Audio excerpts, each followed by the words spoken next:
జిల్లా సాలూరులో ఆంధ్రప్రదేశ్ గిరిజన సంక్షేమ మరియు మహిళా అండ్ శిశు సంక్షేమ శాఖ మంత్రివర్యులు శ్రీమతి గుమ్మిడి సంధ్యారాణి ఆటో డ్రైవర్ సేవలలో భాగంగా ఆటో ర్యాలీని ఆర్టిస్ట్ కాంప్లెక్స్ నుండి ప్రారంభించి డిగ్రీ కళాశాల వరకు ఆటోలోనే ప్రయాణం చేశారు.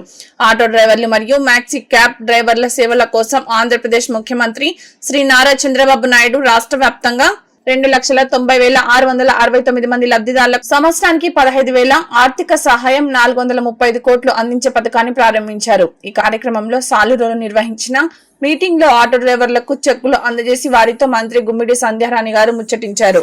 మన నియోజకవర్గంలో మన సోదరులకి మన చేతి మీద ఇస్తే బాగుంటుందని ఆటో కార్మికులు కూడా సోదరులు కూడా ఎంత అభిమానంతో సంజయ్ చేతుల మీద తీసుకుంటాం అన్నారని మనం ఈ సాయంత్రం ఈ ప్రోగ్రాం ఏర్పాటు చేసుకున్నాం. చాలా సంతోషం. మీ అందరికీ నేను రుణపడి ఉంటాను మీ అభిమానానికి.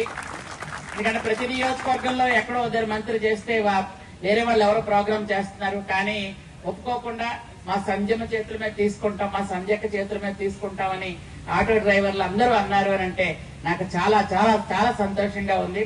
Thank you very much. ఈ రోజు ఆటో డ్రైవర్ల సేవలో ఈ కార్యక్రమానికి సభాధ్యక్షులు మన